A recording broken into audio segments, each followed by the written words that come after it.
Welcome on this yearly symposium. Although the heat outside, we are very glad that we have quite a lot of registrations and that you made it here this morning.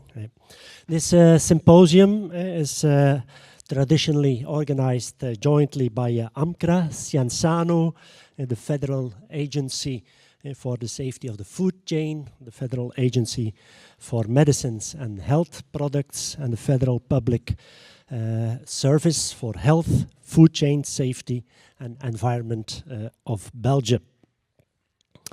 The symposium this year is again organized here physically, but participants can also join digitally via a webinar, and also we want to welcome them. Possibly some might have switched from physical attendance to digital attendance because of the heat.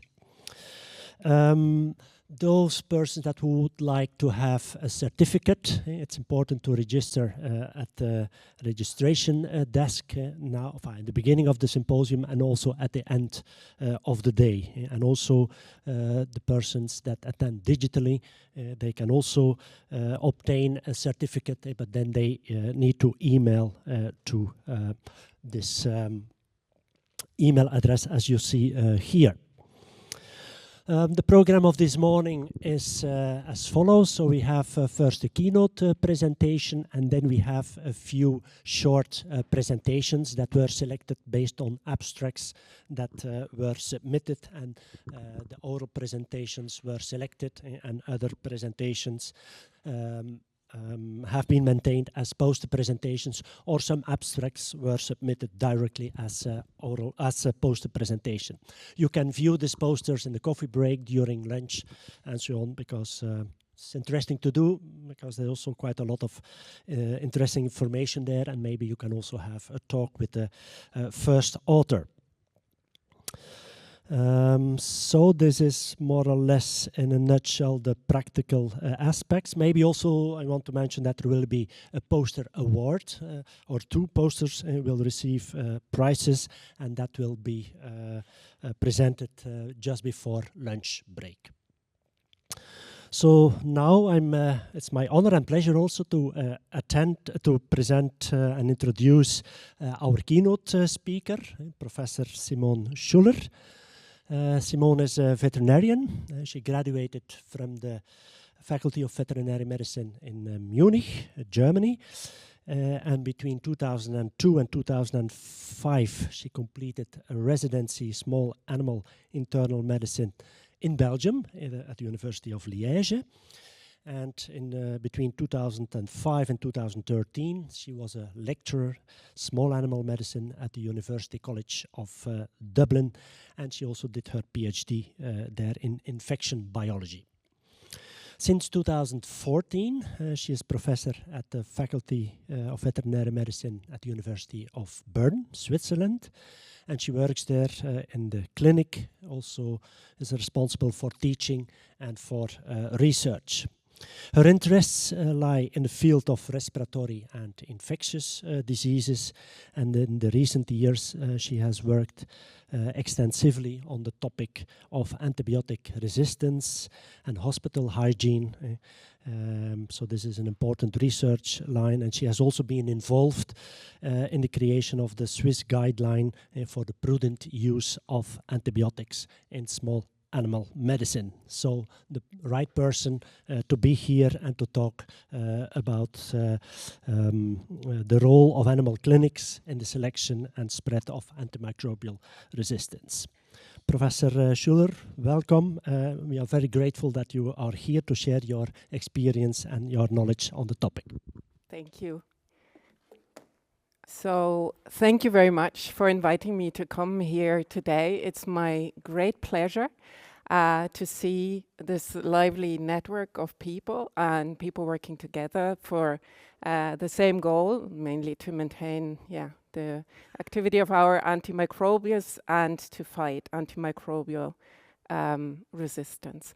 Now, just so I get to know a little bit my audience, who of you is a veterinarian or practitioner? Okay. All right. a lot of people. Who's policymaker, administration? Okay. And who's a microbiologist, laboratory-based? Okay, so it's a great mixture of people, so very multidisciplinary. So I hope I can please all of you with the data that I have to show. And it's mainly our experiences from Switzerland, and more specifically from the small animal hospital where I work. So the small animal hospital in Berne is one of two university hospitals in Switzerland. It's a little bit like in Belgium. We have two places where we train students. One is in Bern and one is in Zurich. And on paper, we also belong together. We're the same faculty. It's called Vetsuisse Faculty, but we work independently, more or less. The small animal hospital is a large clinic, and we receive mainly referrals from Western Switzerland and Central Switzerland. We have about 120 staff, 80 students, and a lot of different disciplines, and we receive mostly more complicated cases that are referred by private practitioners. About 30% of our intake comes via the emergency service, which is open all year round and around the clock. These patients come in via the emergencies and often are admitted into our ICU. And this is a problem that we're having, and I'll come to that later. This is a bit of a view of the hospital. Oh, that's the outside. It's nice concrete. And inside, it's quite spacious in some places. So that's the reception area. The building is about 20 years old. This is a view of our emergency room on the ground floor, and upstairs we have the surgical suite, radiology, and anesthesia and so on.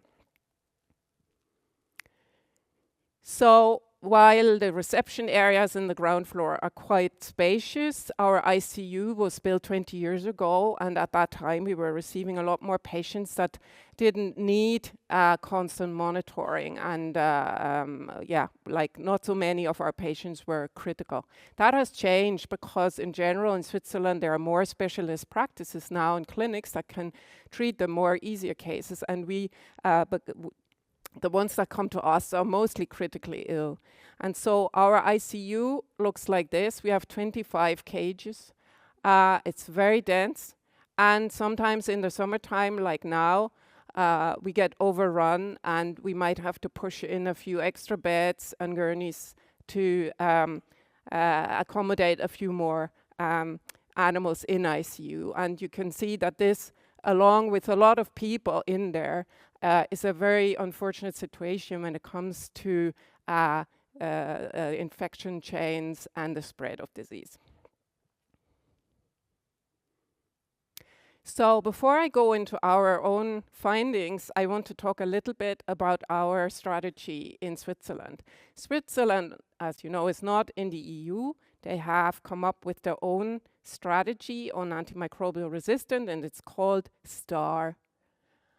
It was adopted by the Federal Council in 2015, and it had, not so different from the one that you have, 8 areas that include surveillance, education, and also research. And within this new action plan at the time, we received some research funding to study the role of small animal clinics in the selection and spread of antimicrobial resistance. And up to then, the focus had always been more on food-producing animals. A second topic in Switzerland is that we have, since 2019, an obligatory,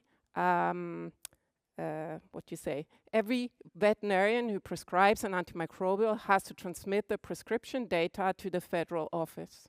This is done via an interface and via the hospital system, so it's not mostly done by hand.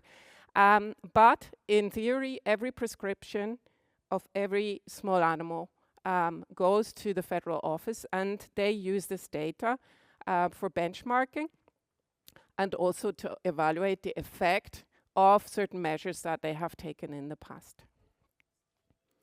So in Switzerland, there are no restrictions on what antibiotics we can prescribe of veterinarians. It's generally agreed that we should stay away from things like imipenem or vancomycin, and I don't think it's used very commonly. But in theory, we would be allowed to use those. In the bigger hospitals, we have implemented stewardship programs in so far as we teach everyone in the hospital where to find the guidelines and to stick with the guidelines as far as possible. We also have a hospital hygiene committee with several people involved, and we encourage our younger clinicians to come and consult with us if they have more difficult cases, maybe cases with infections with multi-resistant organisms, and to discuss the finding and the treatment with us before moving ahead. So now to our research project. In 2018, we designed a study across Switzerland to look whether small animal practices were an important factor in the selection of multi-drug resistant organisms. We were a team of bacteriologists, veterinarians, human infectious disease specialists, and we enrolled 4 clinics and 1 practice where we took samples from a lot of things. The patients, so dogs and cats, the owners of these patients, staff, and also the clinic environment. And we specifically looked for methicillin-resistant gram-positive organisms and 3rd-generation cephalosporin-resistant gram-negatives. We also had the participants fill in questionnaires where we were hoping to identify risk factors for colonization, and we did hygiene audits in all of these clinics to see where are we at and is there a correlation between colonization of the patients, environmental contamination, and the hygiene standards. And of course, we hypothesized that, yes, there would be. So just quickly to the sampling. We sampled dogs and cats that were expected to stay in the hospital for at least 48 hours. We sampled them at admission and again at discharge. And we took nasal samples. And in cats, because they didn't like the nasal samples so much, oropharyngeal samples and rectal swabs. And we also taught the owners to self-sample. That was before COVID. So they weren't so familiar with that. And to send in a stool sample. And we also took a lot of samples from high-touch surfaces in the hospitals. We followed up positive animals and people until they had 2 negative samples at a monthly interval. And I'm not going to get into too many details here. Briefly, the nasal swabs were cultured for methicillin-resistant gram-positives, as I said, and the rectal swabs went on to a number of selective media to look for 3rd-generation cephalosporin resistance, but we also looked for carbapinamase producers, ESBL, and colistin resistance. And the isolates that we got were characterized further. And I'm not going to explain all this because I don't have time, but if anyone's interested, this is also in the publications that we produced out of this. And as a really great tool, whole genome sequencing was used to look at resistance genes, to also look at relatedness of the isolates. And that helped us a lot as a tool to find out infection chains and to link all the data that we were getting together. And this is a bit of an overview of the results. We had samples from 271 dogs and cats, and 50 owners agreed to participate as well. And we sampled the animals, as I said, at admission and discharge, and the owners handed in 1 sample. And then if the owner or the animal was positive, we followed them up in monthly intervals to see how long would they be colonized. And we compared the isolates from the owners and their pet to see was there at any stage evidence of co-colonization. We also sampled 108 veterinary staff and the hospital environment. And this is one of the results, and I'm going to talk you through this. So we had 4 clinics and 1 practice enrolled. The clinics sampled at admission and discharge. The 1 practice, they didn't manage to sample at discharge, so from them we only have presentation samples.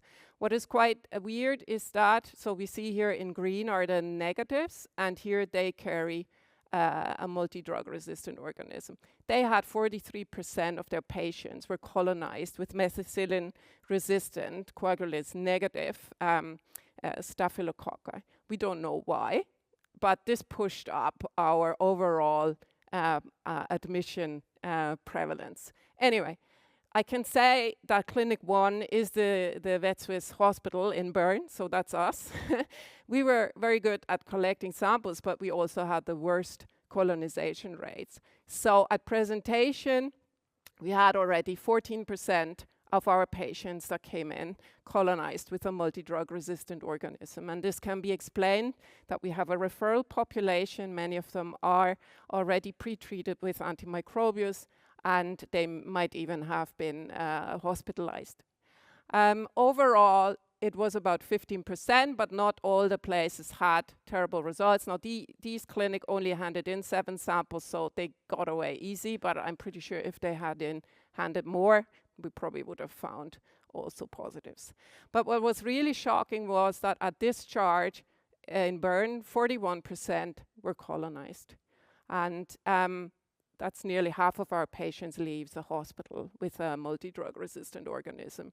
And the acquisition rate, which is the rate of newly acquired MDRO, was about 28%, 30%. It was higher in dogs than in cats. So that was quite a shocking situation that we did not anticipate. And when we looked at the different isolates that we had very little problems with gram positives, very few. A lot of them came from the first opinion practice. But we had a lot of E. coli and Klebsiella, and those are obviously known nosocomial agents that love to live in hospitals and get transmitted there. So we're going to look at the E. coli and the Klebsiella in a little bit more detail. The E. coli was made up for about 40% of the isolates at discharge, and shockingly, nearly 3/4 of them had a carbapinamase genes, and we found different ones. So in Clinic 1, we had a cluster of the OXA 181, but we also had an OXA 48, so those are genes encoding for carbapinamases. And in Clinic 2, they had a different variety. And we first of all, we looked at the 22 isolates that had the OXA 180 gene. And this was published. That was probably our first publication in this field, with a description of the plasmid and the gene. And we found that these E. coli were probably transmitted from patient to patient. Not so much via the environment, because we didn't find it in the environment. The OXA 48 I've marked here because we'll see this friend again later. So the E. coli was broadly resistant, but there were still some options, so it would have been okay to treat. Now, we have to underline that those were not patients that had acute clinical infections. Those were patients that were carriers, and they didn't have clinical problems related to that.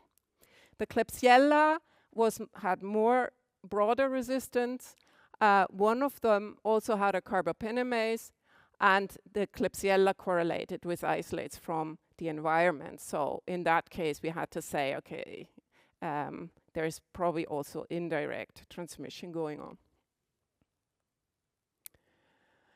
So when we followed up our patients, we found that some of them stayed colonized for a long time. So the longest was 136 days. We also found quite a lot of owners, 18% of the owners who were colonized with all sorts of things.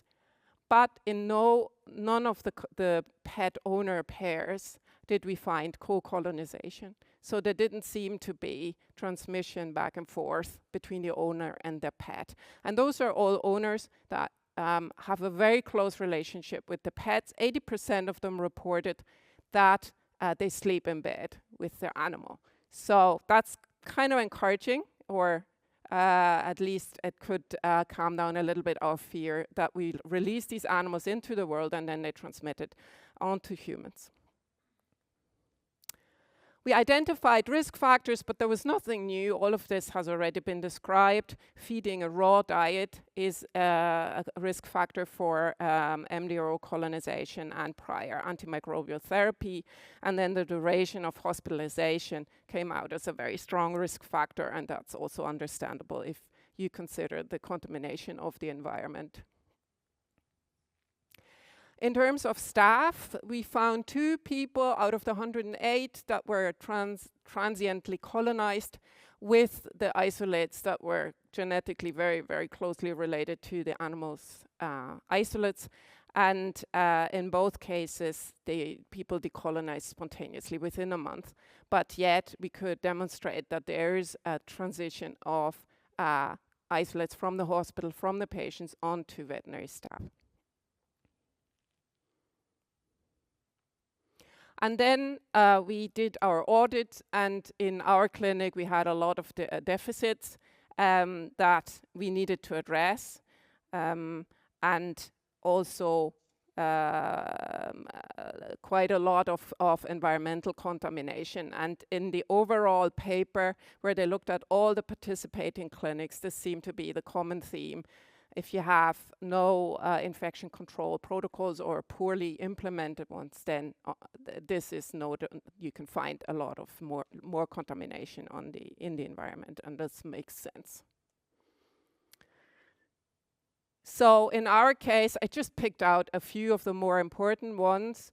In Berne, we had a policy where gloves were worn for every patient contact, and this was actually introduced as a protection for the patients, but it led to a false sense of security, and people had completely stopped doing hand hygiene because they thought, I'm wearing gloves, my hands are clean, and so on. But they were obviously touching patients and the environment and back and forth, and that we abolished immediately after discussion of our results.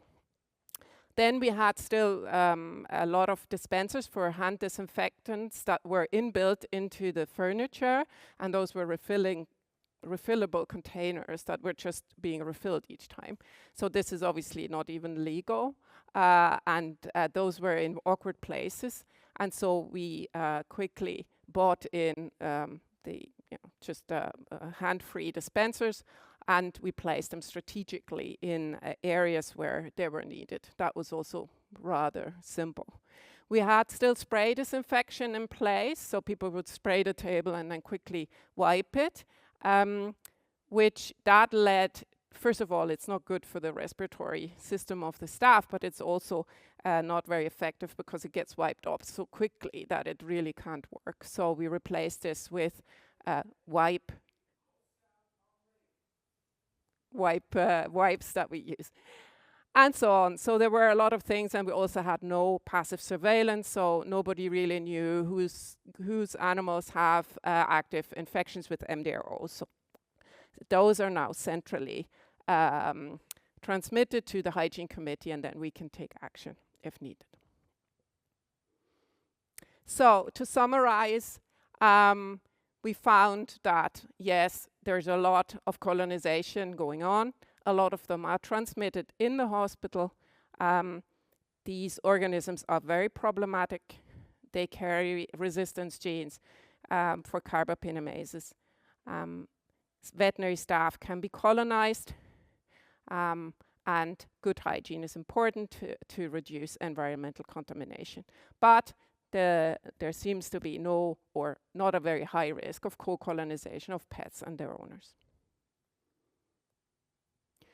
I gave an interview at that time, and it came out all wrong, so I don't know whether you can read this. It says, cuddle on your own risk, and it was quite a negative article in the NZZ. It's a Swiss, very broadly published Swiss newspaper. It says, well, be aware, if your animal goes to a veterinary hospital, it might come back contaminated, so you cuddle at your own risk.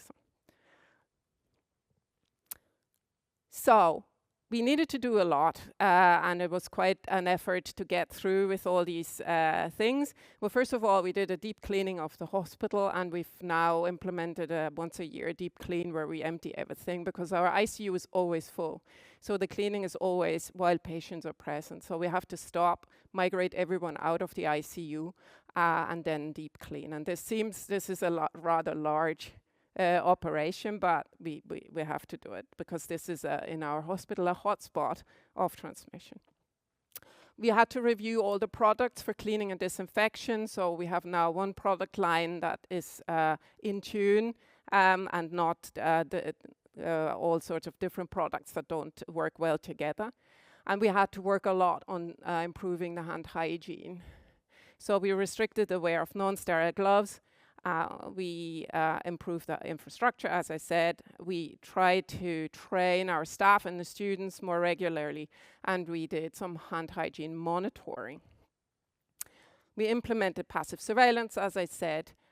We tried to separate out the patients that were known carriers or a high risk of being a carrier, and we also produced some handbook that we distributed to each new staff member and also to the students.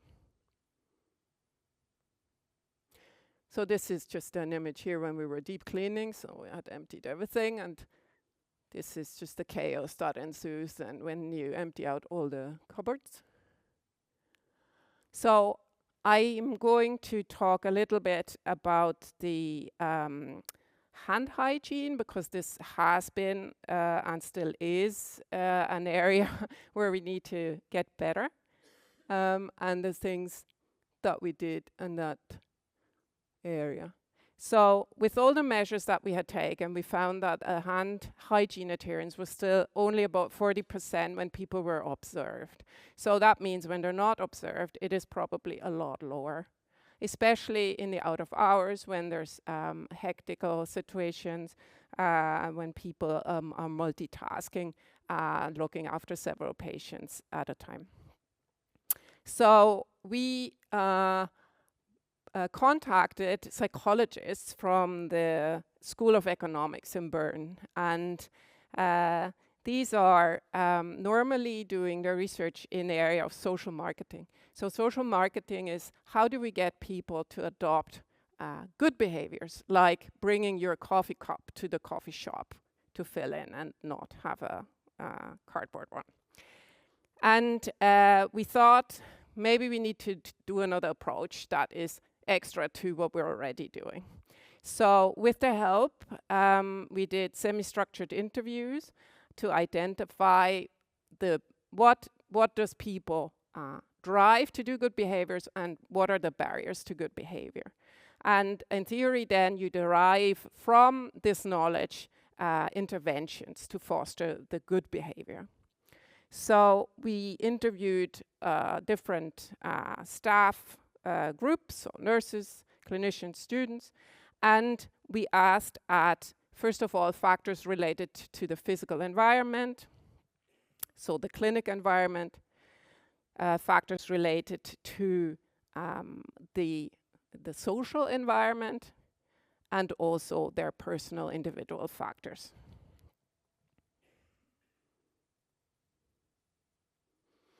So what we found is that everyone in the clinic knew that this was important and that we had a problem and that we needed to address. Despite this knowledge, they did not always adhere to the good behavior. And the staff said, well, we can't see, nothing looks dirty here, we don't understand, how can this be a problem?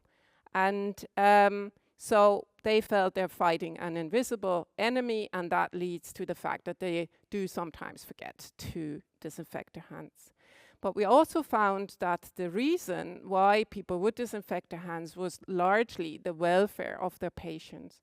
So we said if we want to improve their adherence, we have to introduce this idea of protect your patient, and that's a motivator for people to disinfect their hands.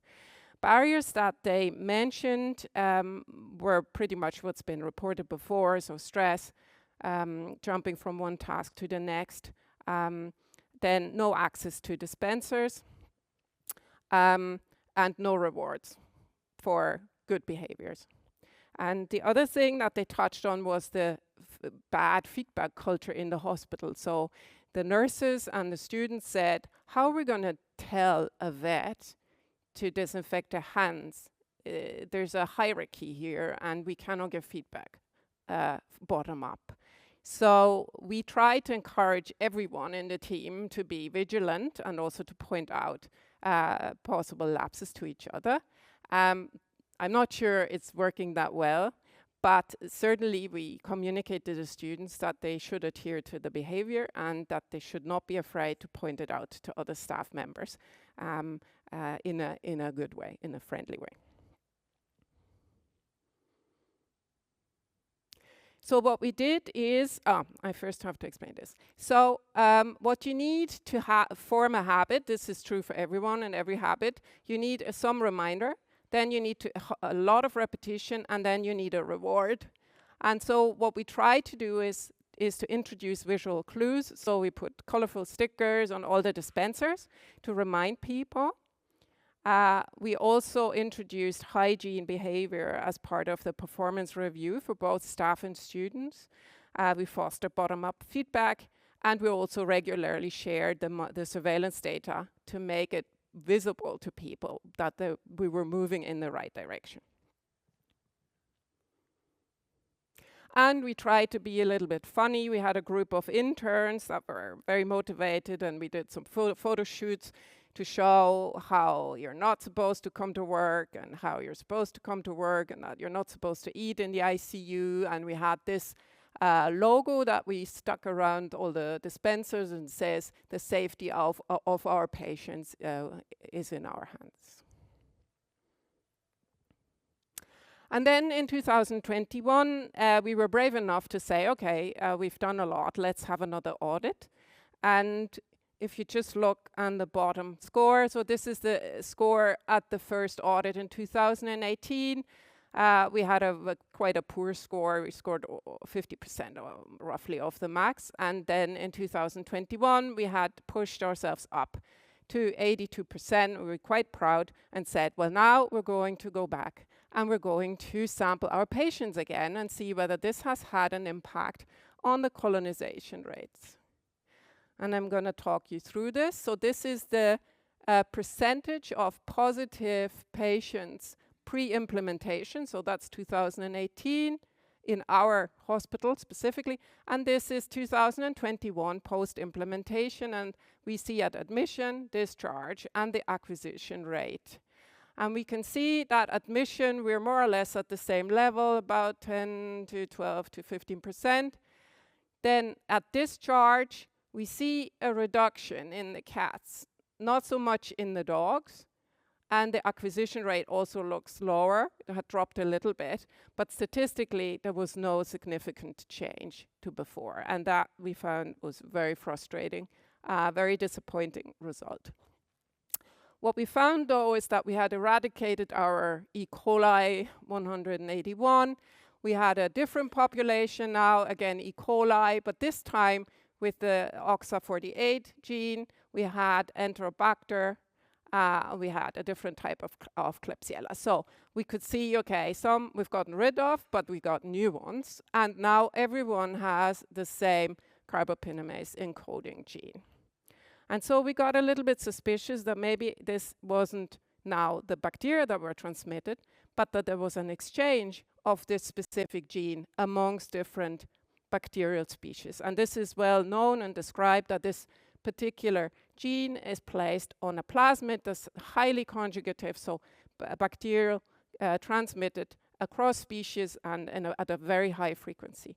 And so now we're probably an incubator for transmission of this specific carbapinamase gene, and this is quite hard to eradicate. We also found infection chains in the hospital, and our latest effort was to look for other reservoirs, not inside but outside of the hospital. Thank you. And we looked at our garden, and of course we also find OXA-type carbapinamase carrying organisms in our garden. We haven't found a solution yet for that because it's a grassy garden that we cannot disinfect. But we do believe that the garden might be a factor in the whole transmission chain. Well, every dog that's hospitalized goes to this garden and they come back inside, and then we might have infection chains inside the hospital that then the organisms get transmitted also to the cats. So to conclude, yes, indeed, small animal hospitals are hubs for the selection and dissemination of MDR bacteria. Not just our hospital, there have been other outbreaks in other hospitals in Switzerland that have been documented.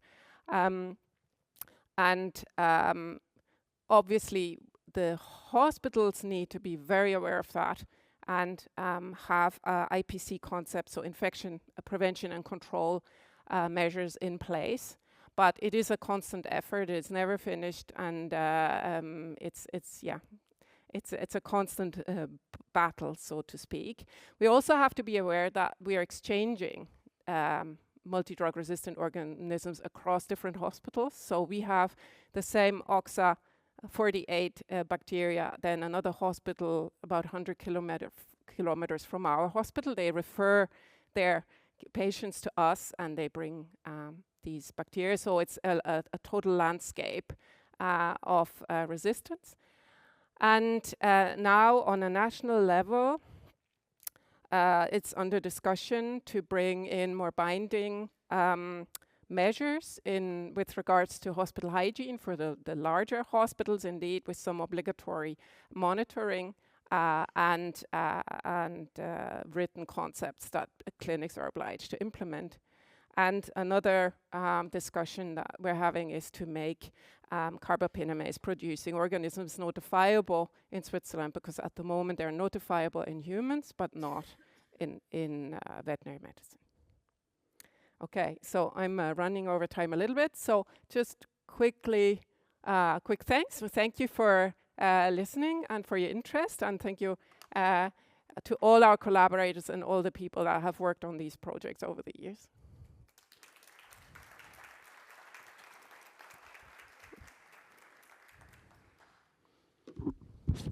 Thank you very much, Professor Schuller, for this scientific, interesting, and also practical, relevant talk. Are there any questions from the audience for Professor Schuller? Yes, there is one over there. They will hand over a microphone. People that are following digitally can also ask questions in the chat, so we can also catch them then.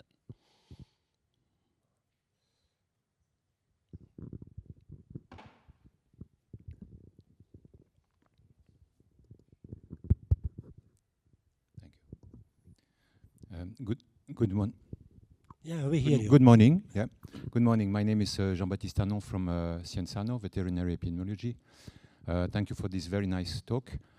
In my previous life, I used to work in a vet clinic, including pets, and but a standard clinic, not a referral hospital. And despite the fact that it was a long time ago, so I'm sure now the students are better trained, but probably in a, let's say, a classical or traditional vet clinic, those hygiene rules are in place, but not that strict. So my question is, do you think that what you observed in referral clinic is also probably the same situation in normal practices? Because most of the pets are treated in normal practices. Okay, Well, thank you for your questions. That's a very good question. We looked at practices and clinics for the audits and also for the colonization. And the problem is not so bad in the smaller clinics. They often have very poor hygiene and very little guidelines for that. But because they often don't hospitalize patients and fewer of their patients are treated with antibiotics and they don't stay, we didn't find any critical organisms in their practices. So I think the focus has to be on the larger clinics because there is obviously a constant selection pressure with hospitalized animals being treated with antimicrobials. And a high density of patients with loads of opportunities for transmission. So that said, I think we're training the students now better. Obviously, this whole crisis has led to changes in the curriculum, and I think the new year graduates are very aware that hospital hygiene is important. Yeah. Okay, thank you. Other questions? Yes, Jeroen. Yes, Jeroen de Wil from Ghent University. Thank you for a very interesting presentation. And I sympathize a lot with your challenges because I'm the chair of the Biosecurity Commission of the clinics at our faculty, and we encounter the same challenges. So my question is, do you have a standard surveillance or monitoring system for cleaning and disinfection? So do you do a regular testing of the surfaces of the cages of the animals after cleaning and disinfection for remainder of pathogens and MDR bugs? No, we don't. I think it'd be very useful. It would also be very useful to do an entry screening of the patients, especially those with risk factors, but we have that's mostly for financial reasons and staffing reasons. We haven't been able to implement that. We focused on the hand hygiene because we thought, okay, the environment might be colonized, but maybe we can, with good hand hygiene, we can improve the situation by interrupting infection chains. What we did, though, we did in the framework of various studies, we did repeatedly sample, and there's always colonization there. And we had, even after our deep clean, we had everyone out, and then the following day we took samples and we saw that already there was some recolonization, apparently from patients that had stayed, so that were moved out into another ward and had come back, or colonized staff, or we don't know, but that is, I think it's an important step, but it's a cost, and for the entry screening of the patients, it's also speed, because we don't have holding positions for all these patients. We have to group them anyway. And a culture and identification, it takes 2-3 days. And by that time, the patient might already have been released. So it's a little bit complicated. It would be nice to have a simple, quick technique in place that we can use. And that's not too costly. And maybe there are such things. I don't know, maybe you're aware of any. Maybe just to add, we don't do it for the patients either, but we do it for the surfaces to install a culture on good cleaning and disinfection, because people often think they've been doing a good cleaning and disinfection, but it turns out that it was not actually done thoroughly enough. So, and indeed you have that delay in your results. So it's not an immediate action, but it gives you a constant feedback culture where then things starts to improve. At least that's what we see. What we do is we have fluorescent markers that we put around before cleaning. We do that maybe twice a year or 3 times a year, not very regularly, to see whether all the surfaces have been cleaned. But we did it in very critical areas, so fire operating rooms and things like that, and they were invariably very well cleaned. But the ICU is a different kettle of fish, Yes. Yes. One remark. So I'm now speaking, I'm Anne from Belgium, I'm now speaking as VCAVA president. So within VCAVA we have already a lot of job done on this for many years. So we have the hygiene posters, they are on the website, they are translated. And we also worked very close with Bella Moss Foundation, I'm sure you know what it is in UK. And they were trying to implement a kind of quick testing in your clinics, and then you could get a kind of sticker to put on your window to say we are very hygienic, whatever. But we got so much resistance from clinics and from vets around Europe that it's another thing we have to implement, another administrative burden, another action to do within your daily work. So I'm still struggling to get it done. But on the other hand, we should be aware that maybe a little bit being the police. So we have to try together, I think, to come to an easy testing result for your own. And then that you're within your clinic, you can decide, okay, we are not doing very well, without putting it into the outworld. Yeah. I think the quality sign is an excellent idea. And what gives me hope in that area is that I don't know whether in Belgium it's very trendy, but elsewhere we have the certification for animal-friendly clinics, so cat-friendly clinic or a pet-friendly clinic and so on. And that took off very quickly. So one clinic had it and they put it on their website, and then they say, oh, this is great. This is like advertisement for my clinic. And I think we have to come to a place where the quality of the hygiene is also a selling point for your clinic. And I think this is something that would be achievable if there's a pressure from university clinics and so on. So I think this is a great idea. Yeah, it's very positive motivator. Yeah. Okay, thank you very much. I see that the time is over, so in case somebody else has a question, you can still ask it to Professor Schuller during the coffee break. Thank you very much again. Thank you. We move on with the next short oral presentations, and we have 2 of them before the coffee break and 3 after the coffee break. And the first short presentation now will be presented by Professor Hans Steenackers. He is promoter of the microbial communities and antimicrobials lab at KU Leuven. And his presentation is entitled Adapt and Conquer, Can Pathogens Evolve Resistance to Probiotics? Hans, the floor is yours.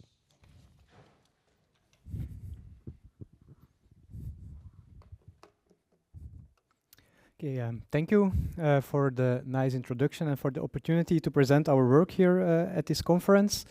So before I move to the topic of today, I would like to briefly introduce my laboratory. So in the MICA lab, we are studying the behavior of microbial communities that contain pathogens, and we are developing antimicrobials that target such communities.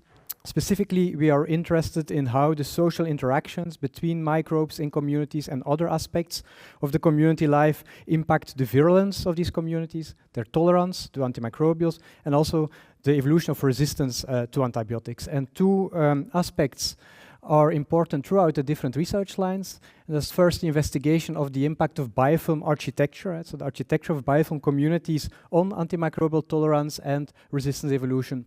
And secondly, experimental evolution. Experimental evolution, on the one hand, to develop better probiotics, on the other hand, to evaluate resistance evolution against antibiotics, but also against probiotics. And that's the topic of today. So here we see an historical paper published in 1916 in the German Medical Weekly, written by Dr. Alfred Nissel, who is a physician microbiologist, and he actually wanted to identify E. coli strains isolated from healthy and intestinal diseased individuals that could strongly inhibit pathogens like Salmonella. So to do so, he mixed broad cultures of different E. coli strains with broad cultures of Salmonella and other pathogens in equal ratios, and then he evaluated the next day the ratio between pathogens and the E. coli strains on agar plates. And this way he identified 1 E. coli strain with a very strong antagonistic activity against Salmonella. He actually formulated this strain in capsules, so together with alginate, with agar, with bread crumbles, and he administered this to different patients. So he actually did a clinical study, and the results were very promising.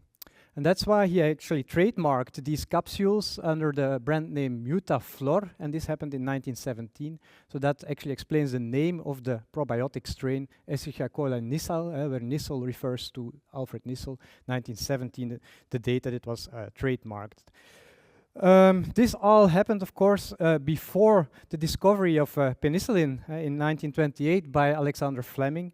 And we all know that during the antibiotic era, the antibiotics have actually overshadowed the development and the use of probiotics, but now with the rise of antibiotic resistance, actually probiotics are regaining interest. And that's why it's also important to start to evaluate resistance evolution against probiotics, so that we would not make the same mistakes as what happened during the antibiotic era. So that brings me to the question of today. Can Salmonella adapt to repeated exposure to E. coli Nissal? Can Salmonella evolve resistance against E. coli Nissal? But before answering the question, we first wanted to repeat the experiments by Dr. Nissal and see whether indeed in a co-culture E. coli Nissal can inhibit Salmonella. So we inoculated both strains together, and we found that indeed E. coli Nissal could reduce the relative abundance of Salmonella to 20%. And if you look at the absolute cell counts, we see that actually in a co-culture with E. coli Nissal, Salmonella is reduced to up to 80% as compared to a monoculture of Salmonella. Vice versa, there appears to be little effect by Salmonella on the E. coli Nissal. To find out what's happening, we wanted to characterize the mechanisms of competition, and it's well known that E. coli Nissal produces microsins under iron-limiting conditions that can actually inhibit related strains. So to study whether there might be a leaky expression of these microsins under our nutrient-rich conditions, we constructed mutants that were affected in the production of one or either of the important microsins, microsin H47 or microsin M in E. coli Nissal, and we redid these co-culturing competition experiments. However, the results were exactly the same. The mutants had a similar competitive ability against Salmonella, which indicates that E. coli Nissal outcompete Salmonella independently of these microsins. Then we wanted to see whether other toxins might be involved, and that's why we prepared spent broth of E. coli Nissal, tested it against Salmonella, but here we did not see any effect, which indicates that probably other soluble toxins are also not involved. And then we performed a competition experiment in a transwell system where the two strains are actually separated by a permeable membrane. And here we actually saw that E. coli Nissal retained competitive ability, which indicates that contact-dependent mechanisms are also not involved in the competition. And that's why we hypothesized that resource competition could be underlying the competitive effect by Salmonella, by E. coli Nissal. And we then actually determined the growth rates of both the Salmonella and the E. coli strains, and we found that indeed Salmonella had a lower growth rate as compared to E. coli, which indicates that probably the E. coli is just able to take up the nutrients faster than Salmonella and outcompetes the Salmonella in this way. Okay, so now we had characterized the competition between E. coli and Salmonella. We could do our repeated exposure experiments, so our evolution experiments. So now we actually repeatedly exposed Salmonella to E. coli Nissal to see whether we could see resistance evolution. And we did this by co-culturing Salmonella and E. coli Nissal actually several times. So after 24 hours, we always diluted the co-culture 100-fold, and we repeated this 28 times. And we did this for 5 different evolutionary lineages in the laboratory. And we found that in the first 10 days, there was a decrease in the abundance of Salmonella in all the different lineages, so E. coli gradually outcompeted Salmonella. However, from day 12 onwards, the behavior of the different communities became very divergent. In certain lineages, there was still an inhibition of Salmonella. In other lineages, actually Salmonella appeared to adapt and its relative abundance increased. So this indicates that Salmonella actually adapts to the presence of E. coli Nissal. To further characterize this, we isolated 5 clones of each of these different lineages, competed them against the ancestral, so the wild type E. coli strain, and we found that indeed the Salmonella strains from lineage 5 had an increased ability to compete with E. coli as compared to the ancestral, the wild-type Salmonella strain, and this was confirmed actually in the longer-term competition experiments.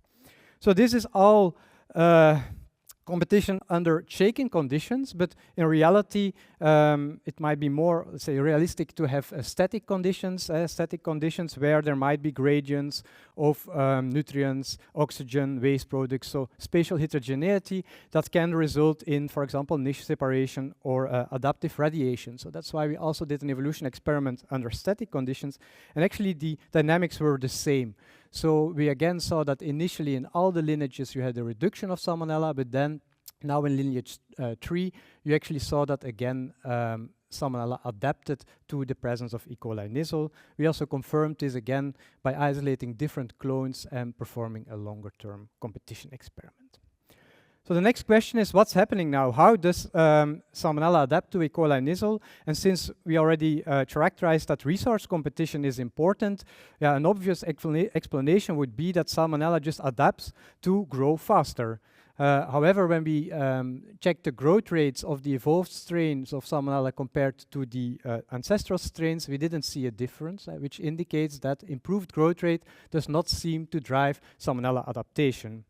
So to understand what's going on, we therefore sequenced actually all the adapted clones from the two different adapted lineages. We found that in lineage 4, the shaken lineage, that we find mutations in IRAP and YJCC in all the different clones. When we look at lineage 3, we find mutations in MALT and RPOS in all the different clones. So then, to find out what the effect of these mutations was, we actually separated the mutations and reconstructed strains where we had each of these different mutations separately by scarless genome editing. And then we also labeled the newly made mutants fluorescent in red.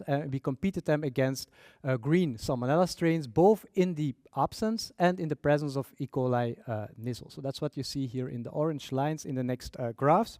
As controls, we included competition between the different colors of the wild-type strain, also competition with deletion mutants instead of the exact mutants, and competition with the evolved clones.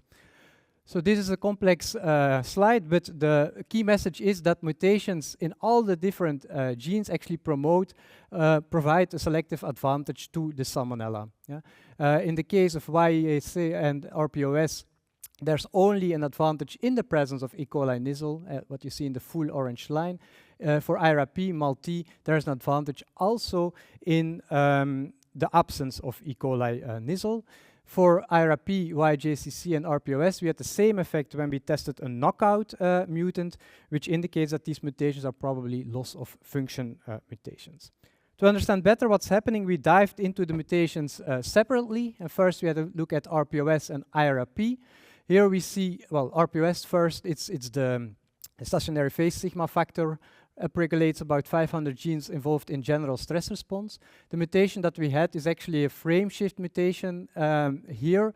IRAP is an anti-adapter that prevents the proteolysis of sigma S, and here we had a stop codon, a mutation that caused the stop codon. So we hypothesized that both mutations would actually downregulate the sigma S regalon, and that's also what we observed when we tested transcription of a sigma S fluorescent reporter. So we had a downregulation of the sigma S regalon. To further understand what was going on, we actually had a look with a microscope at the different cultures, and we saw that E. coli Nissl actually forms aggregates in the cultures in monoculture. Wild-type Salmonella and the RPOS mutant did not form aggregates, but when we brought them together, we saw that the RPOS mutant was able to actually form a layer around the aggregates made by E. coli Nissl, and this was much less the case for the wild-type Salmonella strain. To identify whether this had an impact on the fitness advantage of RPOS, we tried to find a way by which we could block this co-aggregation between E. coli Nissl and Salmonella, and we found that we can do this by adding EDTA, a chelator. so then we don't have the co-aggregates again. We tested then what the impact of this could be on the competitive or the fitness advantage of the RPS mutation, and indeed we found that the co-aggregation by the RPS mutant appears to have a role in the fitness advantage, because if the co-aggregation is lost, the advantage for RPS is also lost. Very briefly, the other two mutations. So the MALT is actually a transcriptional activator of the maltose regulon, which regulates the uptake of maltose and the metabolization of maltose. So here we have a substitution mutation in a domain that actually forms an auto-inhibition loop of the transcriptional activator. And actually consistent with the idea that the mutation actually inhibits the auto-inhibition, we saw that the transcription of fluorescent reporter for MALT was actually enhanced. So here the MALT mutation seems to be a gain of function mutation.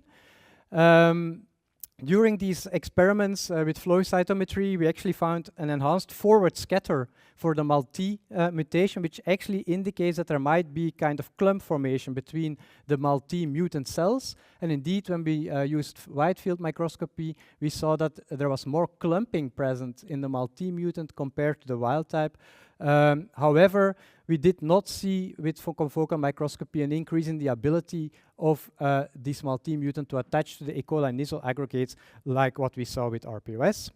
And then finally, the YGTC mutation here, it's actually an enzyme that has phosphodiesterase activity, so it breaks down cyclic di-GMP into PGPG. Cyclic di-GMP normally promotes biofilm formation.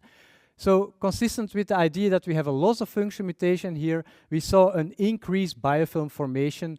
So there's reduced degradation of cyclic di-GMP, so increased biofilm formation. So that's where we are so far. We further have to investigate how all these mutations contribute to the enhanced fitness, but we already have a number of key conclusions.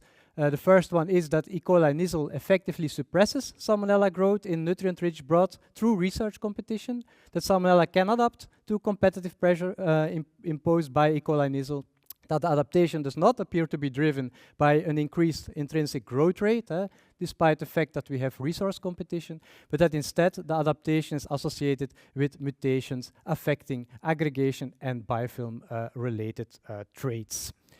So now we are continuing our work.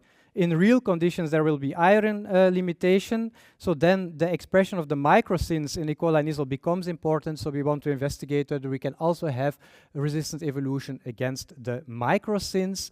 And to do so, we are using a colony model where we have even more spatial structure, which is also more realistic. And this slide just gives an example of such an evolution experiment. And we labeled the two strains in different colors, and then we can see whether there are sectors forming in function of time, whether certain strains can gain a competitive advantage. So thank you to all the people who contributed to the work, mainly Sybren from our lab, to our collaborators with who we are working on this, and also other aspects of antibiotic and probiotic resistance, the different funding bodies, and thank you again to the organizers of the conference. Thank you very much, Professor Steenackers, for this lot of information and for this nice presentation. Due to time, we need to move on to the next presentation. So if you have questions for Hans, ask it during the coffee break. So the next presentation will be presented by Simone Jansen from Ghent University, and the title of her presentation is Enabling Wound Monitoring Through Real-Time Fluorescence Lifetime Imaging. The floor is yours, Simone. Thank you. Is this working? Yes. Okay. Thank you for inviting me also to present you today. I'm going to talk to you a little bit about this technique that we are using, which is called fluorescence lifetime imaging, and its potential to enable wound monitoring, specifically in dogs, because we are...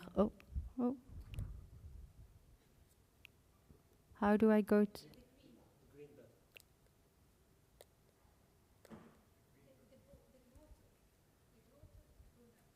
Yeah, it doesn't. Oh, maybe I'm... Ah, you mean... Oh, okay. Sorry. So maybe first to tell a little bit about what is fluorescence lifetime imaging. So here we see a wound of a hind leg from a dog that was hit by a car. And when a wound comes to the faculty, we actually always expect it to be contaminated. It can also be infected. And these bacteria, they have the ability to absorb light and then emit light again at a longer wavelength, which is what we call fluorescence. But the thing is that fluorescence does not only come from bacteria, it can also come from the surrounding tissue, and so there can be background. And so when we only look at the fluorescent signal, so the brightness of the signal, it can be difficult to actually really state, like, is this bacteria or is it not? So we are looking at the fluorescence lifetime. What does that mean? Instead of just looking at the brightness, we can also look at how fast the fluorescence disappears in different regions, because that is, for example, dependent on the metabolisms of cells. So we have regions with slower fluorescence and fast fluorescence, and that is what we then put on a color scale, and then we can create contrast. So this is what we call the fluorescence lifetime. Now, there are some challenges involved, because this happens way faster than I show you now. This is actually on a nanosecond time scale, so it's 1 billion times faster, and it's also very faint. So here also, so when we record the fluorescence over time, you can see it here. Sometimes in some regions the fluorescence disappears faster than in other regions, and that is how it refers to a longer or shorter lifetime. But to detect it, we need a pulse laser and an advanced imaging system, a gated camera. For now, we are working with this imaging system. So this imaging system is developed by our collaborators from the Vrije Universiteit Brussel. And we have previously been using it for different applications, for cancer margin assessment, where we want to assist surgeons in identifying how much tissue to take away to better know the extent of tumor. But we believe this technique also has great potential for wound assessment, as I said. Now, from a veterinary clinic, we see a lot of dogs with wounds. And these dogs are, have wounds that are actually very similar to the wounds that we see in humans. For example, a bite wound can be compared with an infected wound, and a shearing injury with an abrasion. But dogs also have similar underlying conditions, as you know, such as, for example, diabetes, which delays the wound healing process. So, and therefore it is not too strange, of course, that we are also dealing with the same challenges in veterinary practice as in human medicine, because wound treatment is still based on subjective evaluation mainly of the wound bed. There can be different factors that delay the wound healing process, for example, physical factors such as foreign object, just devitalized tissue, but also exogenous factors such as bacteria, and of course the underlying endogenous conditions. And so before we initiate medical wound treatment, as you know, the wound needs to be cleaned and debrided, which means that we remove all non-vital tissue and necrotic tissue. And wounds that are not thoroughly debrided are highly susceptible to infection due to the presence of devitalized tissue and residual contamination, and that delays the wound healing process again. So there's a risk of under and over debridement, because clinicians cannot always see how much, is the wound fully cleaned or not? Is enough taken away or too little, because that can, again, delay the process.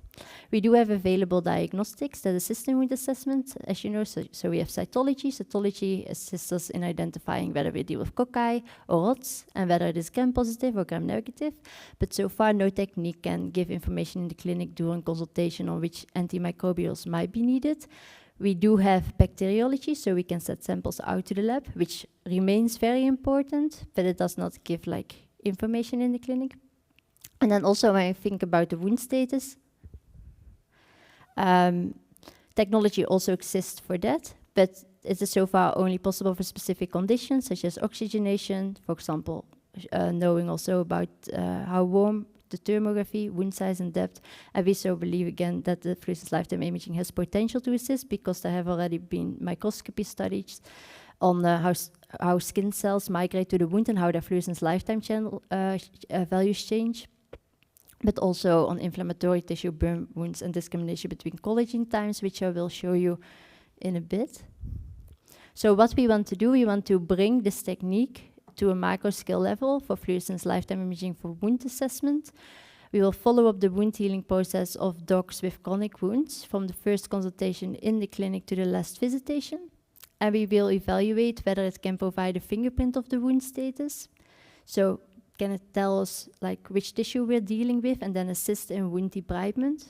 Whether it can assist, in a fingerprint of bacteria that is complementary to bacteriology, but can give in the clinic already a better indication on which antimicrobials might be needed, and whether it can give us a prediction which direction the wound is healing, because often when we have a dog with a chronic wound and they start a treatment, sometimes it's very hard during the next follow-up consultation to know, like, did the treatment did anything? Is the wound progressing in the right direction? We will do our in vivo measurements in dogs with a pulse laser, and then we will detect the light at different wavelengths that is being emitted. We will do measurements before and after cleaning and debridement, and then ex vivo correlation with bacteriology, thermography, histopathology, etc. So here we already give an indication of a measurement that we already did, preliminary, why we believe that fluorescence lifetime imaging could be, for example, be used as a fingerprint here first of the wound status. So before cleaning and after cleaning and debriding, we made fluorescence measurements of the wound in different wavelength bands. But when you look at the fluorescence, so only the brightness of the fluorescence, which is put on a color scale, you do not really see much difference. Just before, not between the bands, and also not before and after cleaning. When we look at the fluorescence lifetime, so the time behavior of the light, we see here that there are regions before cleaning in the wound where the fluorescence disappears slower compared to other regions. And when we have cleaned the wound, these spots are gone. So the lifetime images here already reveal different wound indications and different spectral channels which are not seen with conventional intensity imaging. And this could, for example, mean that there was non-vital tissue there that was removed, but this is something that we will are going to investigate in more depth. But the other hypotheses are also already backed up by other studies. For example, here in microscopy, in this study, it was already seen that various bacteria have overlapping emission spectra, which mean that they're bright when you look at it in the same wavelength, that they can overlap, and the brightness can overlap, and you cannot discriminate them. But when you look at the fluorescence lifetime value, you can, based on the distributions. So their conclusion was here. If you see here, the peaks overlap from Pseudomonas aeruginosa, Actinobacter baumannii, and Escherichia coli. You see they overlap, so you cannot really discriminate them, but the fluorescence lifetime distributions are different, and so you can. And this is something we will also investigate on a higher scale, so microscopically. And other than that, also why we believe that it can be used as a predictive factor in which direction the wound is healing is because we know already from cancer research that when we look at fluorescence measurements from light that is being emitted by our body when we excite with the right wavelength, that with metabolism, the fluorescence lifetime changes. And we have also already seen in other studies that in inflammatory tissue, oh, sorry, I'm doing it here. So with metabolism, the fluorescence lifetime changes, but also when we have inflammatory tissue and normal tissue, normal intestinal tissue, inflammatory intestinal tissue, and inflammatory intestinal tissue that was mitigated with an anti-inflammatory agent, that the fluorescence lifetime values are different, and also between different collagen types, the one that we see during the wound healing process, that those are also very different. So when a wound is healing and the collagen remodeling is happening underneath, this could, when we measure it microscopically, alter the average fluorescence lifetime value that we are detecting, and that could assist us again in which direction the wound is healing. So we know that in wounds, cellular activity and clinical signs evolve over time, and because wound healing is a highly metabolic demanding process, and because we can look at the time behavior of the light, we believe that it can be a fingerprint of the wound status, and that is also what we are going to study, these three things. predict in which direction a wound is healing, and provide a bacterial fingerprint to provide a preliminary indication of which antimicrobials can be needed in the clinic already. And that FWO Senior Research Grant has been given to us for that, and so that's something that we will study from this year to 2029. Thank you for your attention. Thank you very much, Simone, for this nice talk about the clinical topic. Are there any questions?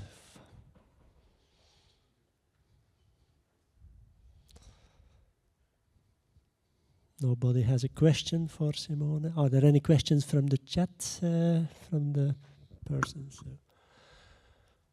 Yes, Simone.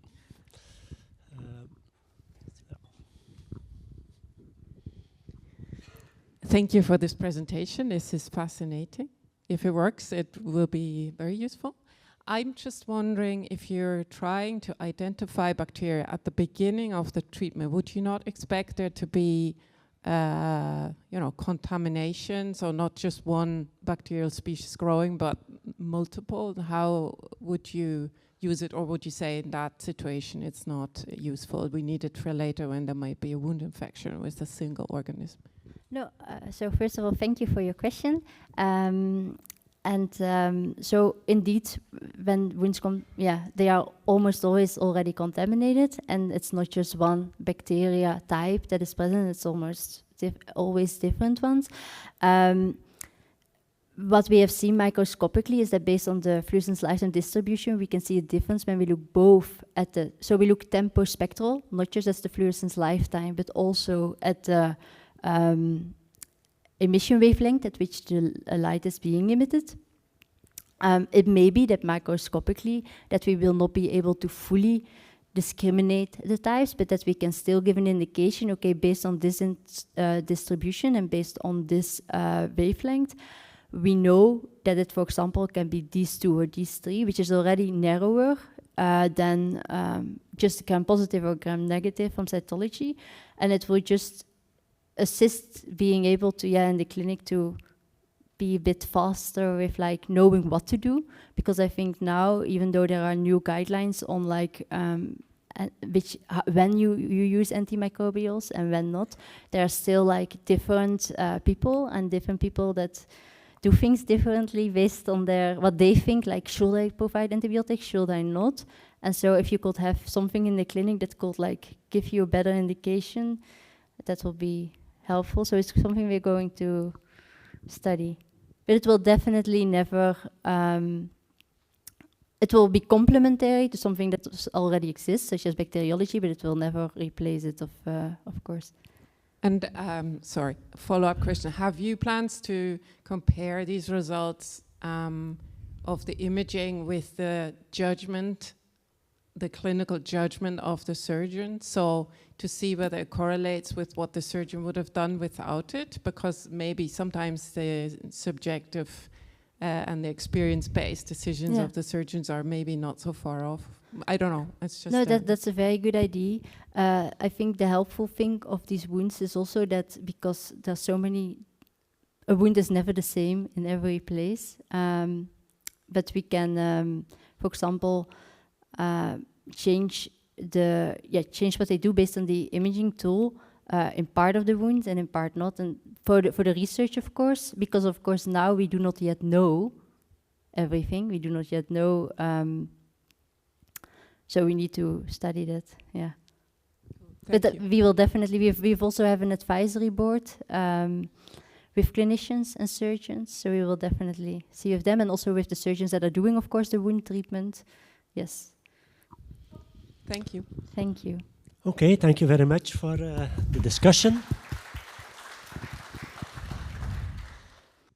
Okay, so welcome to this second session of this morning. I have the pleasure to chair this session, and during this part of the morning, we will hear three talks, and the first talk will be given by Manon Jansen from Ugent, and she will talk about a retrospective study of bacteriological results of equine uterine samples in Flanders between 2015 and 2025. So please, Manon, floor is yours. Thank you very much. Hello, everyone. I am Anne Janssen. I am a third master's student in Ghent, and I did my thesis about endometritis, and more importantly about resistance and the bacterial prevalence in mares. To give you all a little bit of background, when a mare is being bred, both artificially or naturally, we can see that there is an inflammation in the uterus. When the mare is capable of clearing this inflammation on her own, this is a normal physiological reaction, and it is necessary to remove the uterine fluids, semen, or bacteria. But when a mare is not capable of clearing the inflammation on her own, we can speak about a persistent breeding-induced endometritis. You can see it here. It is paired with an immense inflammation, and it can be paired also with an infection of bacteria or fungi or yeasts. But we can also sometimes see a sterile inflammation. When it is chronic, we can see that there is a lot of fibrosis, which is also not good for the reproductive health. We see that it is a very important part of the in reproduction, because 25 to 60% of subfertile mares suffer from endometritis, and the most important pathogens are Streptococci and E. coli. The diagnosis is made through swab, a low-volume lavage, or a biopsy. When we speak about the resistance, we know that the resistance of bacteria rises with every antibiotic use, and we also must make a difference in between intrinsic resistance and acquired resistance. Intrinsic being obviously the natural resistance of a pathogen, and the acquired is when a bacteria is subdued to selective pressure and it develops antimicrobial resistance. It can be spread vertically and horizontally, and it is spread through plasmids and transposons. Our study, we contacted 4 laboratories, and 3 out of 4 sent over their sample results, and the samples were taken by Flemish veterinarians. The samples were taken through swab or a low-volume lavage, and on those samples we did the bacteriology, cytology, and also an antibiogram was performed. And in the end, we had 4,001 positive samples in between 2015 and 2025. If we look at our results, we saw that there was a rise in the amount of sample through the years. This can be because of an increased awareness about the importance of endometritis, but also the importance of antibiotic resistance when treating endometritis. This is a very good thing, because that way we can monitor the resistance a bit better. But also because in 2024 there was a law implemented that prohibits you from using an antibiotic without performing an antibiogram. In general, the gram-positive pathogens are the most common causes, but in the last 10 years, the gram-negative pathogens have increased, so that in the end, in 2025, we see that the gram-negative, like E. coli, are actually the most important in endometritis in our study. And then when we look at the resistance, we know that in the last 10 years, the resistance has increased. This is quite logical, because we do still use quite a lot of antibiotics, even though we know that it is not always the best option. But we do still see quite an okay sensitivity to certain antibiotics. Like for Streptococci, we see a 93.8% sensitivity. And for E. coli, we see a bit lower. We see for trimethoprim sulfonamides, we see 55.6% sensitivity, even though this is the recommended treatment for an E. coli infection with endometritis. So we know that we should better use gentamicin with a higher sensitivity, even though it is not very high. But also we have seen in the last 10 years that the resistance to gentamicin from E. coli has increased significantly. When we look at the worldwide prevalence, we see that the Streptococci in blue are almost everywhere one of, if not the most important pathogen. But we do see a significant difference in percentages. This is not only because of difference in prevalence, but also because of difference in studies. We see that that in the UK we see a higher percentage, and in Germany an even higher percentage. This is not because the prevalence is higher there, but because their study was composed different. They sampled every mare that was presented for insemination, while in Belgium we see a lower prevalence, but we mostly only sampled problem mares, or mares with endometritis or other reproductive issues. This is important because that way we know that not every positive bacteriology is necessarily a problem for the mare and necessarily a cause of subfertility. When we look at the recommended antibiotic treatments, we see that sulfonamides and trimethoprim are one of the first choices. This is actually a systemic antibiotic, like you all know probably. But if you look further on in the guidelines, we know that the local antibiotics are the preferred method, because then you don't put the whole microbiome of the horse at risk for resistance increase. The local antibiotics are penicillin, gentamicin, and ampicillin. But it's not always when you have a positive bacteriology that you should treat with antibiotics. You can always try to treat with ecbolics, like oxytocin, which will increase the uterus contractions. You can also try with mucolytics like acetylcysteine. This will decrease the amount of biofilm in the uterus, which will then be positive to be able to treat afterwards, maybe with antibiotics, but also with flush. So as said, you can also flush. You can flush with sterile saline or lactated ringer. This is one of the preferred methods to treat, or as a secondary treatment or first treatment. You can also treat with antiseptics, with a hydrogen peroxide solution, or with a povidone solution. The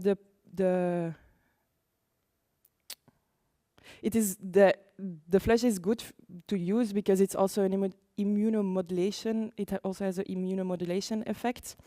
It will flush out most of the bacteria, but also a little bit of the inflammation cells. If we look at resistance in other regions, we see that in Europe we have quite similar resistance to the antibiotics. This is because of in general, the regulations are very similar, and also since 2022, I think there is the law in general about antibiotic use is the same over the whole of Europe. So we see a good sensitivity to penicillin, which is the EMCA recommendation for streptococci. We do see a little bit lower in Italy. This can be because they used to have the habit to treat with an antibiotic every time that they inseminated or bred a mare. We see the same for trimethoprim, for E. coli with trimethoprim sulfonamides, with a very similar sensitivity in Europe, even though it's quite low. So the gentamicin is a better option. We do see in America that the sensitivity both in E. coli and also in streptococci are a little bit lower. This is because their rules are a lot less strict about antibiotic use. So in conclusion, we know that the resistance has increased, but we do also see that in staphylococci and pseudomonas the resistance has remained quite stable. But this does not decrease the importance of alternative treatments and the use of an antibiogram. And then when we look at the limitations of our study, because it's a good start, but it is definitely not a full study. We don't know anything about the clinical situation of the mares. We don't know if they have subfertility or if they have another problem in their genital tract. We also don't know if they have been treated before with an antibiotic, so that will also increase the resistance. We also don't have a standardization in sample collection. So the samples were taken by veterinaries in the field, but also in clinics, so we don't really have a standard way of taking the sample. We don't know what measures were taken to avoid contamination and such. And we also don't know anything about the region. So that way we cannot really compare the influence of the region and also not of the vet influence at home. If the vet treats a lot more with antibiotics, you might see an increase in resistance, but we cannot conclude anything. We cannot make any conclusions about it. We also don't have the negative samples in our study. That is a bit of a limitation because that way we cannot say anything about the prevalence in the whole mare group or in the whole of Flanders. So for future research, we would like to increase the amount of samples, we would like to have a better patient history, and we would like to have region-specific information and also have the negative samples. And then as a take-home message, we know that endometritis remains a major reproductive challenge. When you have a subfertile mare, you should always think that endometritis is one of, if not the most important factor. And that treatment is necessary, but it should not always be an antibiotic treatment. That being said, culture and antibiograms, when you want to treat with an antibiotic, are essential and also obligatory. And regional surveillance is very much needed to guide treatment, but also to keep in mind the evolution of the resistance and to be able to see if there is any rise or a sudden drop in resistance and to be able to react accordingly. Thank you for your attention.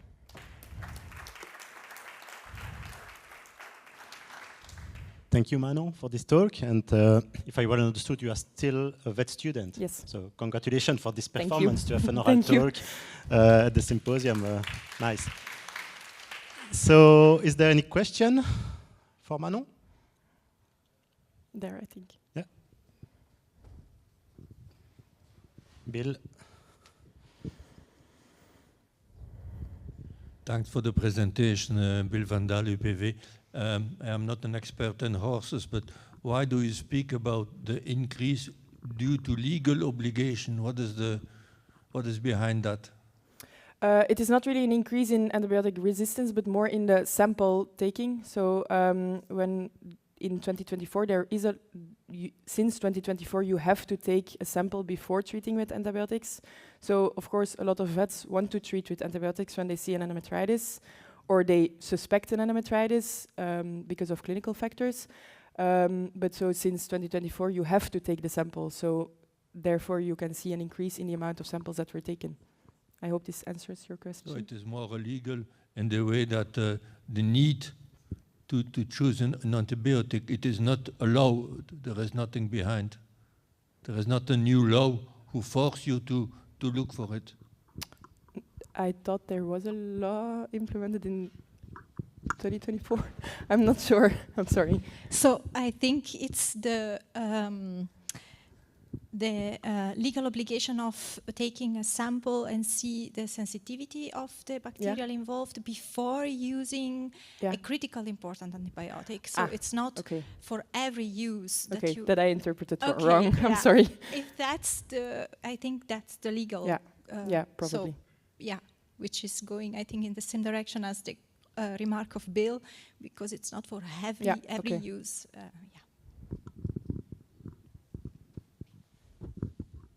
So we now move to the last speaker of this session with Lorenz Tutz from ILVO. And Lorenz will talk about an interesting topic, which is antimicrobial resistance in the aquatic environment. So Lorenz, is it okay with the pointer? Yes? It's this one. To move on. Okay. Yeah, perfect.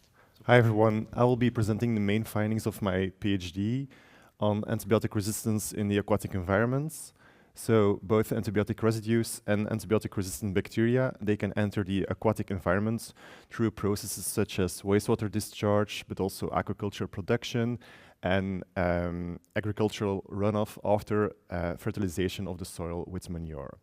So those residues and resistant bacteria, they end up in the aquatic environments, and there it can be spread and further disseminated. But there are also indications that there is a maintenance and even a selection of antibiotic resistance under this pressure. So therefore, our aim was to investigate how this aquatic environment further shapes this resistance in different aquatic environments. And thus, our research outline became this. So we focused on two hotspots of contamination. First, agricultural runoff, and also harbors, because there multiple sources of pollutants will converge, such as wastewater treatment discharges, but also recreational activities, harbor activities, marinas, and so on. And in both of those locations, we analyzed antibiotic residues through liquid chromatography coupled to mass spectrometry. And we isolated some indicator organisms. And subsequently, we tested these for their antibiotic susceptibility.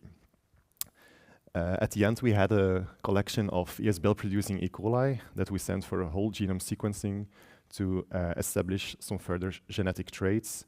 And additionally, we quantified antibiotic resistance genes in the sediments of the harbors. But I will not talk about those results, so if you're interested, you can always ask me later. So as I said, we focused on freshwater sampling and harbor sampling. And more concretely, this became for the freshwater sampling, we sampled 50 surface water locations in locations across Flanders, representative for intensive livestock production.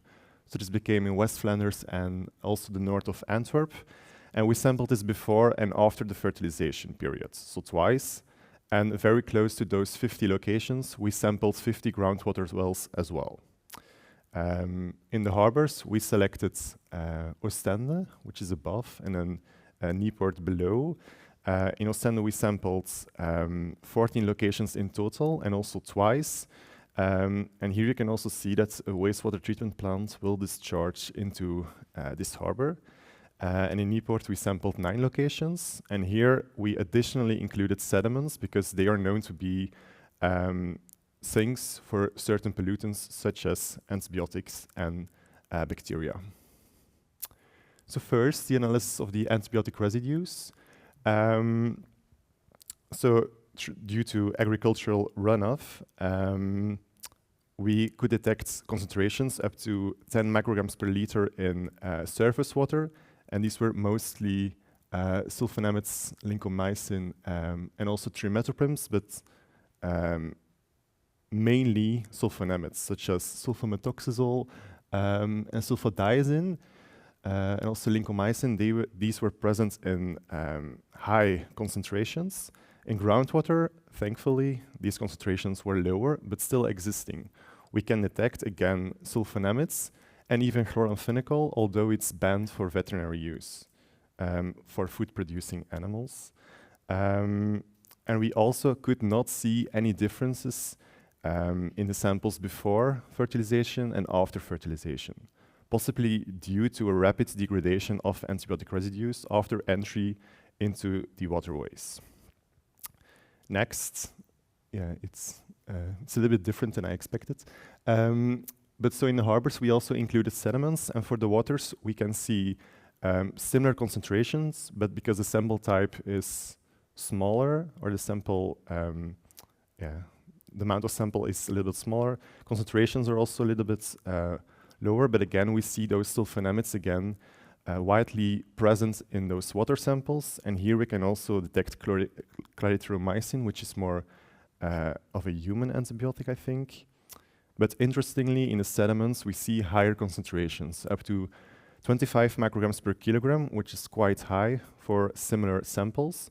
And here we can detect quinolones, such as ciprofloxacin and alfloxacin, but also tetracycline and clarithromycin at the highest concentrations. So with this pollutant data of antibiotics in mind, we can now move on to the identification of indicator organisms. So for this research, we focused mainly on E. coli and and ESBL-producing E. coli.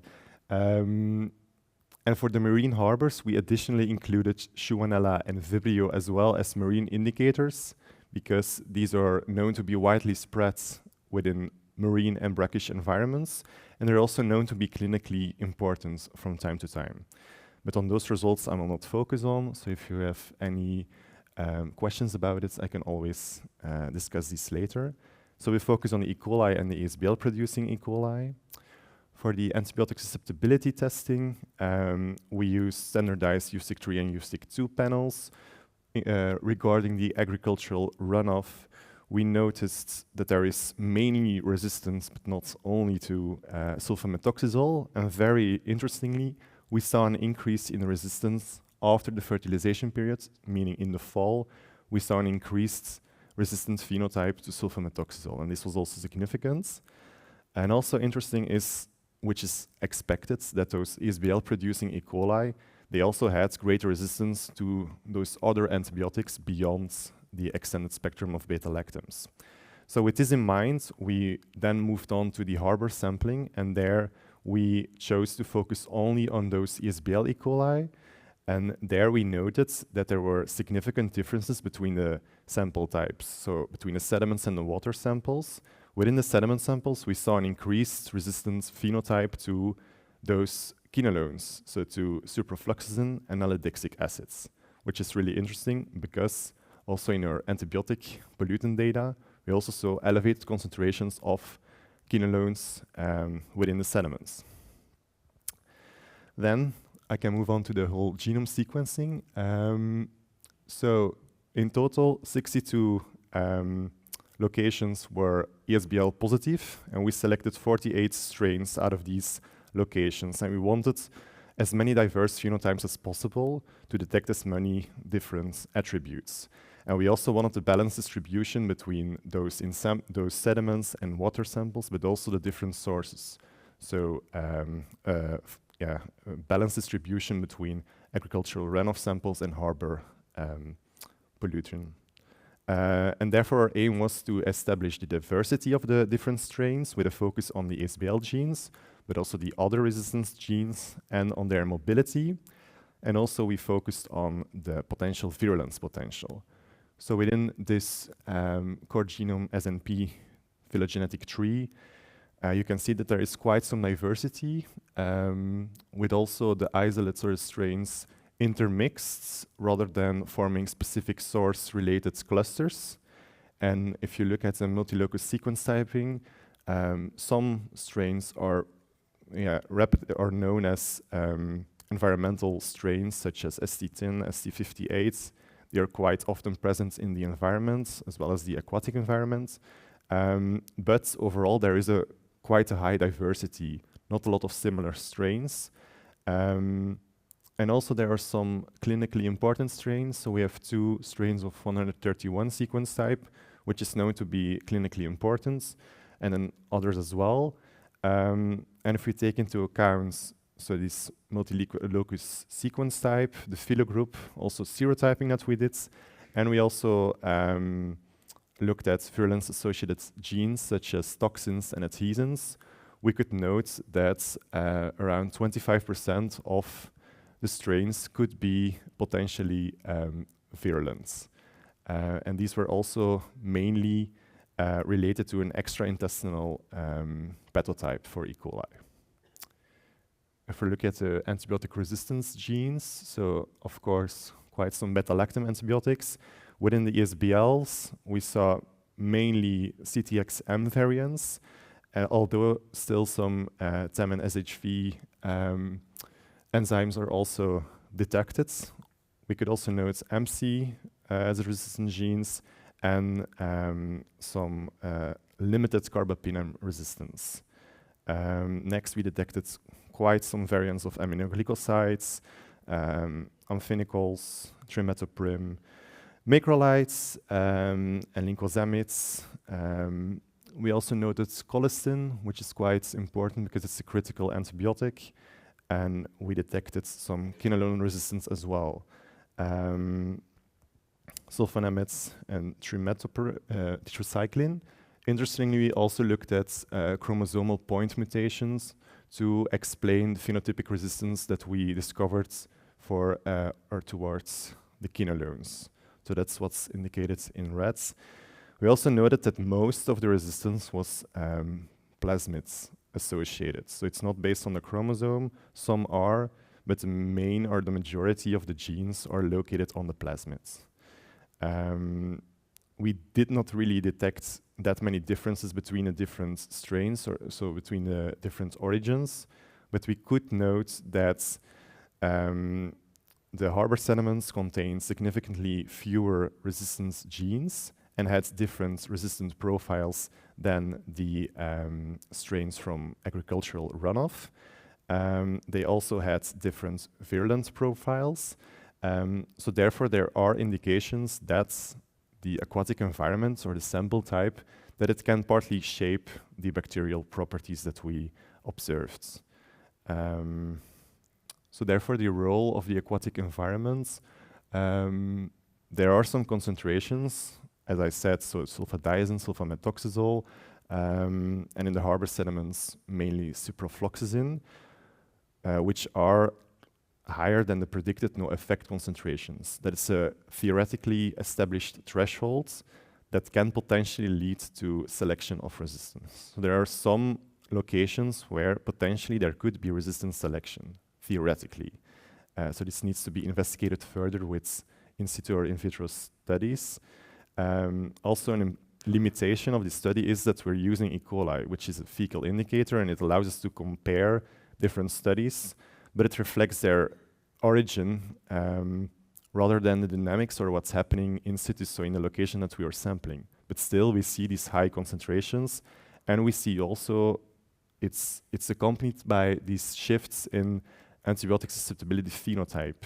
So with sulfonamide in the surface water, we also see an increased resistance to sulfamethoxazole, and we have both high concentrations to ciprofloxacin and also an increased resistance to ciprofloxacin and nalidixic acid in those sediments. So there is a co-occurrence for sure, and maybe there is also some kind of association. We also discovered an increased concentration in the abundance of integron integras of class 1. It's associated with higher concentrations of antibiotics, the total concentration of antibiotics within the sediments. And we detected some resistance to critically important antibiotics. We did note resistance to carbapenems and to colistin, and also the ASBLs are also clinically important. And we could note that there is some risk of exposure to not only multi-drug resistance E. coli, the ESBL E. coli, but they can also be virulent. So then exposure can be a real threat.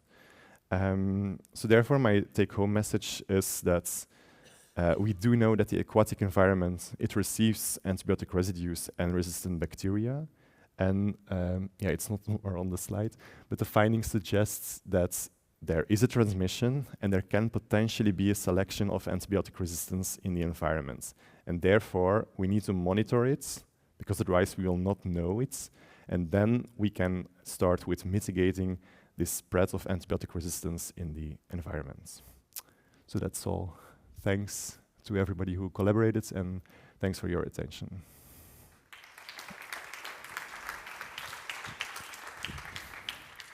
Thank you, Lorenz, for the talk. Nice talk. Is there any question? Yeah.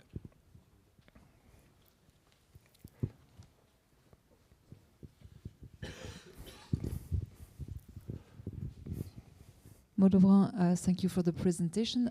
How do you exclude the human contribution in the agricultural runoff? We cannot be 100% sure, but we chose those locations in collaboration with the VMM, so the Flanders Environmental Agency. They use those points as well for their implementation of the nitrate directive. So those are the manure action plan points that they also sample to monitor the nitrogen spreads to surface water.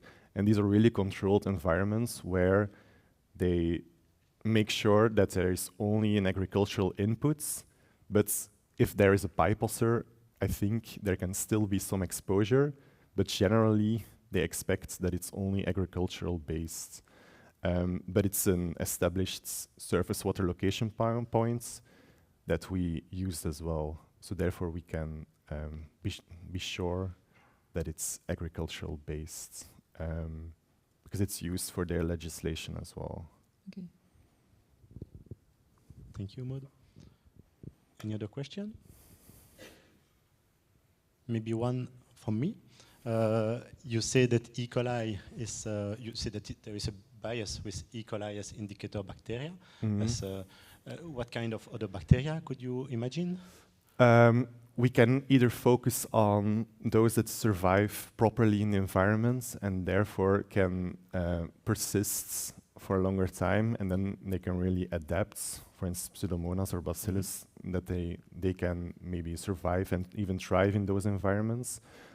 Because E. coli, it can die off quite quickly. There are some strains that survive for longer times, but the majority will not survive for longer periods. And therefore, either using with other indicators or metagenomic approaches, as we did with the sediments, can be better tools. But overall, I think an integration of both methods will be the best option. But it's still a good indicator, I would say, E. coli. You just have to be cautious with your interpretation. Yeah. We work in the lab on aquaculture, and AMR surveillance in aquaculture. And we work with Aeromonas, for example. Do you think could be a good... Yeah, in the sediments, so we focused on Schonella and Vibrio, but we also detected Aeromonas because we used Malditov, and when we thought it was a Schonella, it was often an Aeromonas, and we also collected these in case we can do something with it. So, and also in the Partij project, which funded this research, they also used Aeromonas instead of Schonella. So for sure, Aeromonas can also be an indicator, but then it's more for the marine brackish environments maybe, rather than the fresh water. Then I would go for Pseudomonas maybe. Okay. Yeah, thanks a lot for your presentation. Thanks.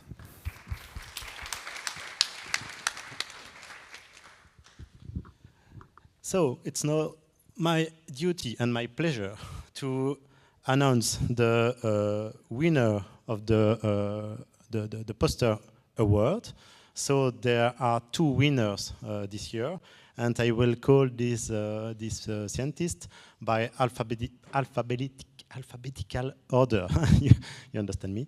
And the first winner is Fran Gillis from KU Leuven with a poster entitled Targeting Salmonella Biofilm Formation in the Porcine Gut Towards Alternative Antimicrobial Strategies to Reduce Persistence and AMR in Livestock. So, Fran, please, you can come on the stage. And we can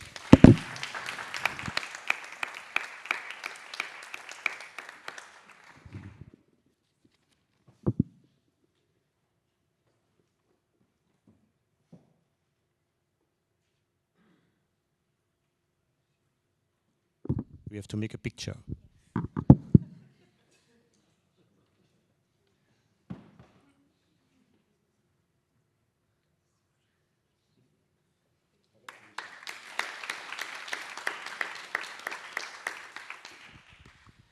And the second winner, I'm really glad to announce this winner because it's a scientist from my lab, coming from Tunisia. It's Halem Majoub, who won this prize with her poster entitled Isolation and Characterization of Bacteriophages Targeting Carbapenem-Resistant Klebsiella pneumoniae from Tunisian Hospital. So Halem, please come.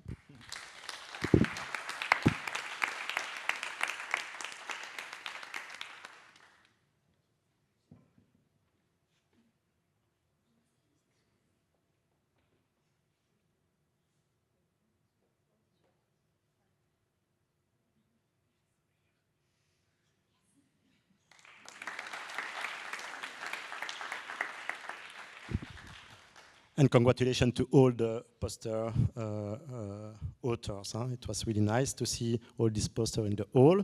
So it's the end of this morning symposium, and we all, I think, enjoyed the selected oral presentation. We would like to thank a lot Simon for coming here in Brussels and for giving this very interesting talk this morning. It was really nice to hear you. And we thank all the the authors of the abstract and the oral presentation that was really interesting today. So we remind you that you can receive a certificate of attendance after this morning Congress. So please sign the list at the welcome desk and indicate next to your name if you wish to receive this attest. it will be sent by email. You understood also that there will be a video that will be available soon online on the AMCRA website. And at the end, I would like to warmly thank the organizer of this symposium. So I will cite AMCRA, of course, Federal Public Service Health, Food Chain Safety and Environment, the Federal Agency for the Safety of the Food Chain, the Federal Agency for Medicines and Health Products, and finally, Sciensano. And I would like to thank you all for attending this morning session, and we invite you now to the lunch on the hall. So thanks a lot to everyone.